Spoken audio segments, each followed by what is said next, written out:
Et bienvenue à tous, très heureuse de vous retrouver dans cette édition d'information à la une de l'actualité.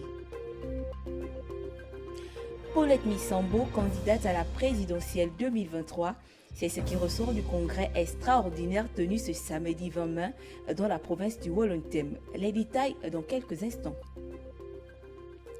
Célébration de la fête de l'unification du Cameroun. Pour la circonstance, les citoyens camerounais résidant au Gabon se sont exprimés, vous le verrez. Et enfin, CAN U17, le Sénégal victorieux remporte la compétition face au Maroc.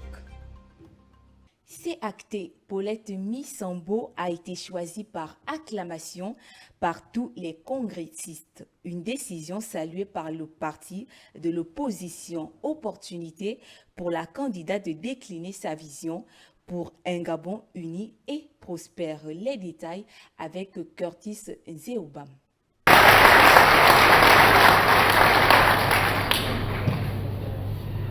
Peuple gabonais, mes chers compatriotes, parce que le Congrès de l'Union nationale en a décidé ainsi, je suis candidate à l'élection présidentielle cette année 2023. Je suis Paulette Missambo. Je suis gabonaise par mes parents, certes, mais je le suis surtout à travers ce parcours qui a forgé mon identité authentiquement gabonaise. Le clanisme, le sectarisme ne saurait m'habiter. Je suis gabonaise et j'ai les Gabonais dans ma chair. Ils sont ma raison d'être, de vivre et d'espérer. Je ne suis la fille de personne parce que j'ai été l'enfant de tous. Et c'est ainsi que ça se passe au village. Je suis certes né de M. Luc Pongui et de Mme Simone Binounou dans le magnifique village de Kessipourou, dans le département de Mouloulou, mais aussi bien dans ce village que dans la ville de Port-Gentil, où je me suis installé avec mes parents à l'âge de 6 ans. J'ai toujours été, comme tous les enfants de ma génération, l'enfant de tous. L'enfant du village, puis l'enfant du quartier, l'enfant de l'institutrice, comme du maître d'école. Mon enfance a été résolument marquée par le brassage des cultures et des peuples qui font la nation gabonaise. Je ne suis la sœur de personne, parce que je suis la sœur de tous. Oyem, la capitale provinciale du Wellington, a abrité ce samedi le deuxième congrès extraordinaire du parti de l'opposition, l'Union nationale. Cette messe qui s'est voulue et déterminante pour les échéances politiques à venir a permis non seulement à l'Union nationale d'affûter ses armes, mais aussi de choisir son futur candidat à l'élection présidentielle jumelé de 2023. Les détails avec Jeremy Goma sous les images d'Alexandre Ombaundo. C'est dans une salle des fêtes de la cathédrale Saint-Charles-Luanga d'Oyem, archi-comble, qui a refusé du monde. Car les milliers de congressistes venus des 9 provinces du Gabon ont répondu massivement présents à cette rencontre politique.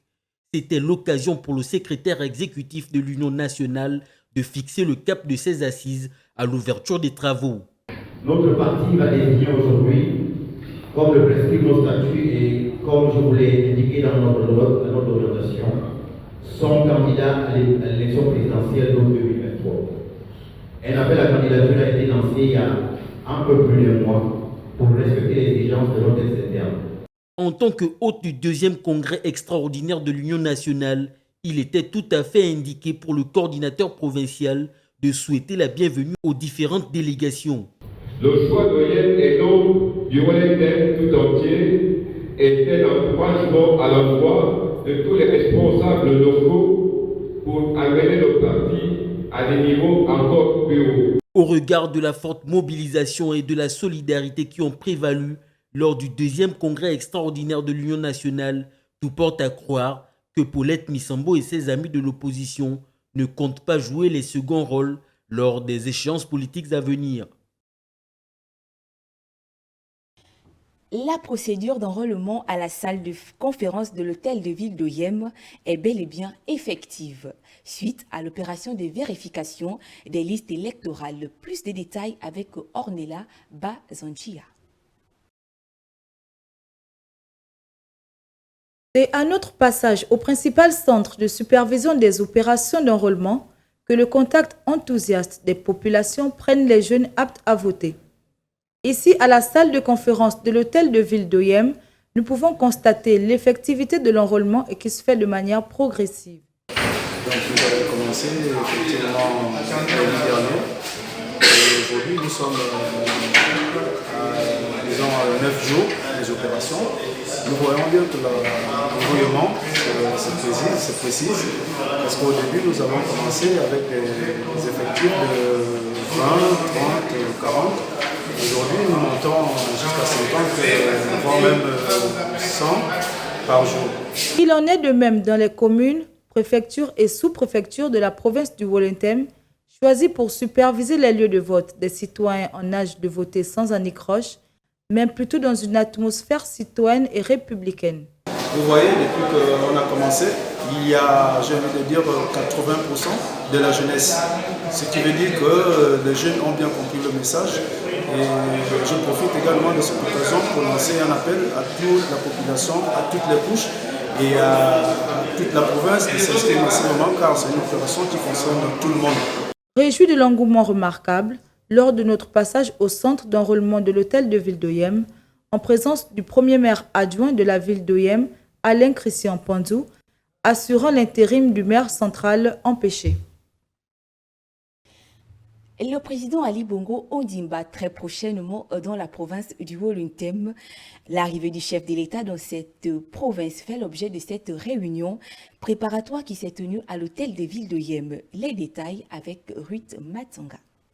Son Excellence, Monsieur le gouverneur Jules Djeki, de la province du Wollo-Ntem, très connu par sa valeur légendaire en matière d'accueil. Cette rencontre avait donc pour objectif de cette séance de travail.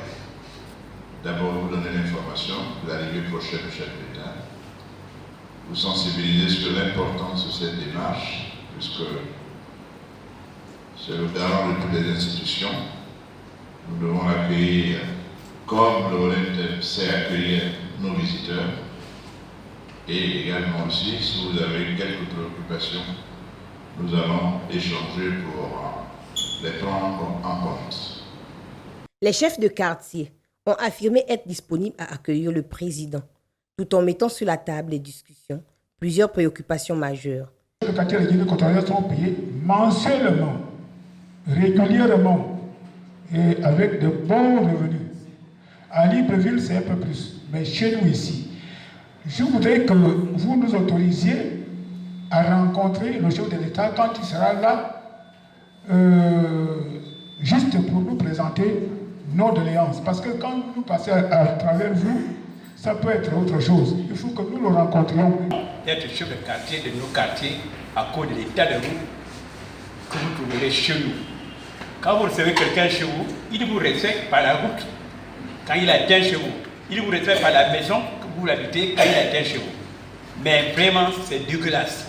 C'est regrettable, c'est bizarre, c'est pire, c'est mauvais.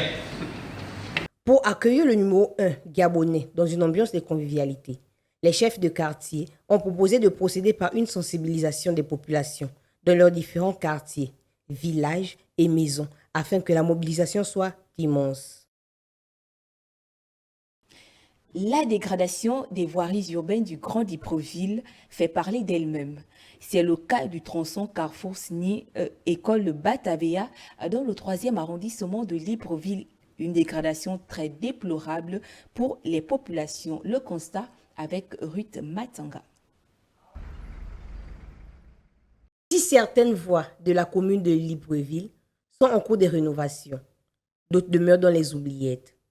C'est le cas du quartier Likwala, où la population affiche leur déception. Les travaux, parce que les travaux ont été bien faits, et puis à l'humidité, l'humidité, l'évacuation de l'eau n'a pas été bien faite. Voilà pourquoi il y a tout ça. Aujourd'hui, on ne pas vivre ça. Le goudron n'a pas été refait de manière technique. Pour moi, ça a été fait puisqu'il y a eu l'argent et puis on a vite fait et puis c'est fini, quoi. Et on ne la trouve pas seulement ici. Si on part un peu encore là, à une autre voie là, elle est pareille. L'état de dégradation de cette route engendre plusieurs maux. Bientôt les élections, mais vous voyez l'état de la route, c'est toujours comme ça. On ne sait pas comment on va faire avec cette histoire. Ça entraîne les accidents, les inondations. Il faut dire que plusieurs routes de la capitale gabonaise sont dans un état d'ancienneté très avancé qui rend la circulation difficile. Vivement que le gouvernement puisse trouver une solution imminente afin d'adoucir la souffrance de la population.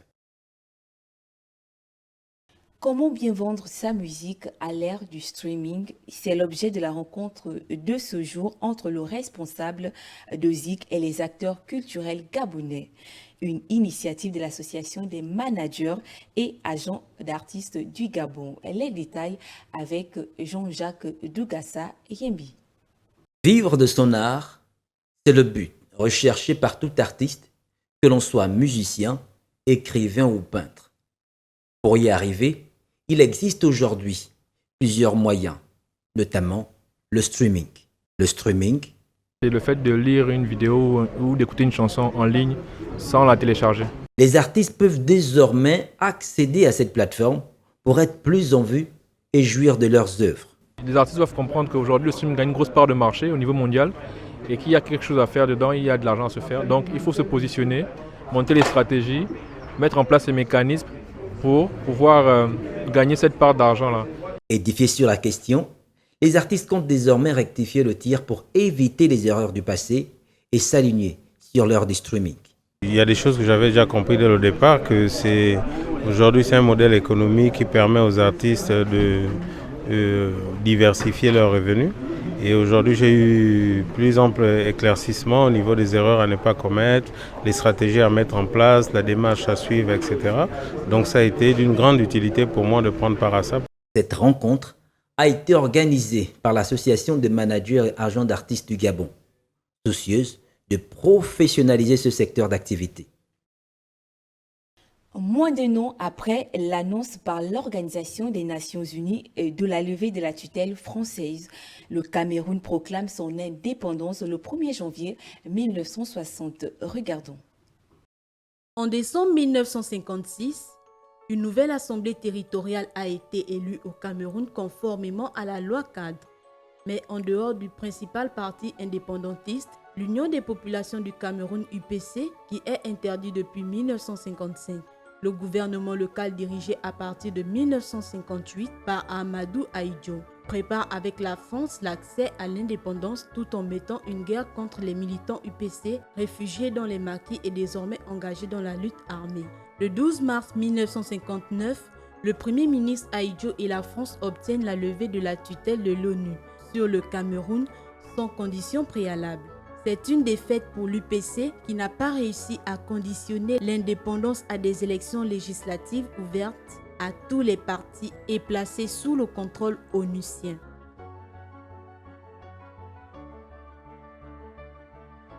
Le 1er janvier 1960, le Cameroun est le premier État d'Afrique subsaharienne francophone à accepter à l'indépendance selon un processus encadré pour la France et non dans un contexte de rupture comme la Guinée après le référendum de 1958. Il fait figure de symbole et de élaboration pour les États membres de la communauté française. La proclamation d'indépendance donne donc lieu à une importante cérémonie officielle rassemblant de nombreux représentants des nations et organismes internationaux. Mais cette cérémonie est aussi placée sous haute surveillance et se déroule dans un climat de peur. La fête doit donner l'apparence d'une communauté nationale alors même que les militants UPC contestent une indépendance factice et poursuivent la lutte armée. Alors même que les troupes se sont multipliées depuis quelques jours, notamment à Douala, la solennité du moment ressort avec l'arrivée successive des délégations sur la place de l'indépendance qui a été pavoisée aux couleurs du pays. Le ministre d'État, Louis Jacquinot, et celui des Travaux publics, Robert Buron, à la tête d'une importante représentation française. Puis, le secrétaire général de l'ONU et l'ambassadeur des États-Unis à l'ONU, Cabo Lodge. L'appel au boycott international de la proclamation d'indépendance n'a pas fait recette. Sont également présents le Britannique John Profumo, les délégués de l'URS, les chefs de gouvernement africains tels Modibo Keïta pour le Mali, l'abbé Youlou pour le Congo-Brazzaville, ainsi que la ministre des Affaires étrangères d'Israël Golda Meir, qui est chargée de présider l'élection de Miss Indépendance. En effet, face aux délégations et personnalités installées dans les tribunes défilent non seulement les candidates au concours de Miss, mais aussi les troupes, les écoliers, les associations de femmes civiles et sportives, tandis que des spectacles de danse traditionnels sont organisés. Les fêtes se poursuivent jusqu'au 30 janvier, comme dans la localité de Gaoura, dont est origine Aïdjo.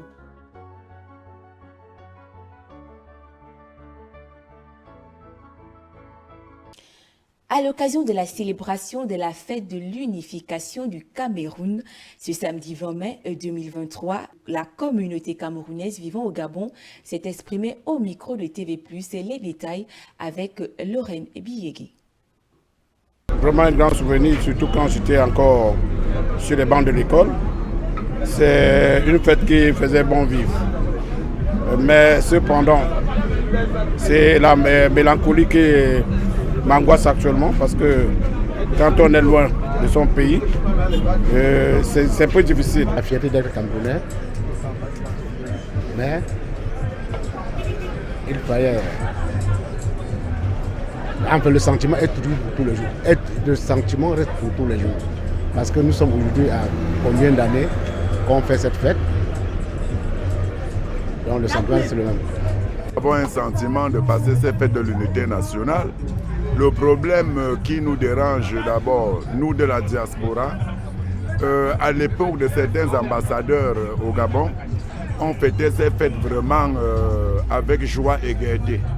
Bon, depuis un certain temps, on avait des trucs de loisirs, du football et tout, mais cette fois-ci, ce n'est plus ça. Vous savez, nous vivons au Gabon et notre pays d'accueil, c'est le Gabon. Et nous sommes maintenant Gabonais. Parce qu'au Gabon, nous, on fête le 17 août, la fête de l'indépendance.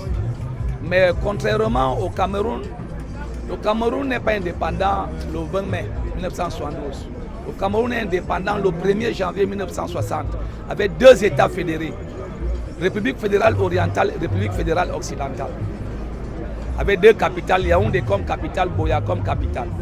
À présent, hors de nos frontières, au Malawi, les agences de l'UNICEF appellent à une action d'urgence pour protéger les enfants les plus vulnérables, les plus touchés par une crise alimentaire et nutritionnelle. Regardons. Malgré les progrès récents dans la réduction de la malnutrition chronique, l'insécurité alimentaire aiguë aggravée par les chocs climatiques récurrents, les épidémies de maladies évitables, l'instabilité économique et le sous-financement chronique des secteurs sociaux menacent d'annuler les acquis du passé. 659 000 personnes sont actuellement déplacées à l'intérieur du pays, dont de nombreux enfants à la suite du cyclone tropical Freddy. Pendant ce temps, une épidémie de choléra en cours dans le pays a déjà fait 1759 morts. Pour répondre aux besoins urgents de 6,5 millions de personnes, dont 3,3 millions d'enfants, l'UNICEF a augmenté son appel pour le Malawi de 52,4 à 87,7 millions de dollars américains. Ce financement sera utilisé pour répondre aux besoins prioritaires tels que les aliments thérapeutiques prêts à l'emploi pour le traitement de la malnutrition aiguë sévère, l'accès à l'eau potable, l'assainissement, les articles d'hygiène, la santé, la nutrition, l'éducation, les services de protection de l'enfance et programmes de transfert monétaire. Au premier trimestre de 2023, avec le soutien de donateurs et de partenaires, l'UNICEF a aidé le gouvernement du Malawi à dépister 140 307 enfants de moins de 5 ans pour la malnutrition aiguë. Parmi eux, 522 enfants ont été identifiés comme souffrant de MAS et ont été référés aux établissements de santé pour des soins supplémentaires. Le cécifoot, une discipline propre aux personnes vivant avec un handicap.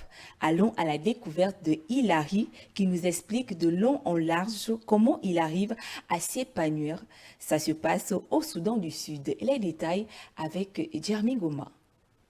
Moubarak Joseph Hilary, ce passionné du ballon rond de 27 ans, a retrouvé espoir et confiance en lui après avoir rejoint il y a 5 ans les Juba Boys, l'une des rares équipes de cécifoot de la capitale sud-soudanaise.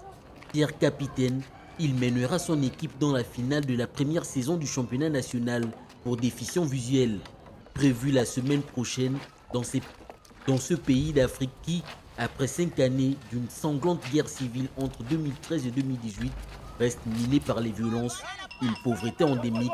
Beaucoup de gens parlent de façon négative de nous, les voyants, mais j'avais l'habitude de les affronter parce qu'ils nous disaient sans cesse que jouer au football ne nous apporterait rien. Ce n'est pas parce que nous sommes aveugles que nous avons tout perdu dans notre vie. Une personne aveugle peut faire la même chose qu'une personne voyante. Et nous, les aveugles, pouvons même le faire mieux. Son coach, très satisfait de ses prestations. Les malvoyants sont considérés comme des personnes anées, qui n'ont pas grand-chose à faire, et dans la plupart des sports, ils sont exclus. Nous constatons donc que ce sport peut vraiment ramener les personnes malvoyantes sur le terrain. Maintenant, ils ont un espace pour communiquer avec ceux qui ne sont pas malvoyants. Comme vous le voyez, lorsque nous jouions, certains qui ne sont pas totalement aveugles communiquaient comme s'ils étaient des amis. Moubarak Joseph Hilary ne s'interdit plus de rêver et comme beaucoup de joueurs de cécifoot, il souhaite que l'équipe du Soudan du Sud intègre les compétitions officielles africaines pour, pourquoi pas un jour disputer les Jeux paralympiques, les Jeux dédiés exclusivement aux personnes vivant avec un handicap. Le Sénégal est au sommet de son art. Après le SARC chez les seniors, les U20, voilà les U17 emboîtent le pas. Les Lionceaux sont sortis victorieux de la CAN U17 hier face au Maroc lors d'une finale qui a coupé le souffle. Jeremy Goma. Le Sénégal a remporté la première Coupe d'Afrique des Nations de son histoire en battant vendredi le Maroc 2-1 au stade Nelson Mandela d'Alger. Alors que les Lionceaux de la Teranga étaient menés, la rencontre valait son pesant d'or car on assistait là à une finale de deux meilleures équipes de la compétition, même s'il faut le reconnaître, aucune de ces deux équipes n'avait remporté cette CAN de toute leur histoire. Au terme d'un match très emballé, ce sera finalement le Sénégal qui s'est imposé face à des Marocains qui ne peuvent nourrir que des regrets. Une rencontre qui avait commencé à l'avantage du Maroc puisque ce sont les Lionceaux de l'Atlas qui ont ouvert le score dès la 14e minute de jeu. 1-0, c'était le score à la pause. Mais en seconde période, les Sénégalais ont plus que jamais cru en eux et ont poussé pour véritablement égaliser sur un pénalty de Sérigné Fallou Diouf à la 80e minute de jeu. Leurs efforts ont été récompensés. 3 minutes plus tard, l'entrée en jeu de l'attaquant Mamadou Sawane a brisé les rêves des jeunes Marocains en inscrivant le but du 2-1. Le score ne changera plus jusqu'à la fin de la rencontre. Le Sénégal, champion de la Coupe d'Afrique des moins de 17 ans, pour la première fois de son histoire. C'est sur cette note que nous mettons fin à cette édition d'information. Merci de nous avoir suivis. Bonne suite de programme sur TV+. Au revoir.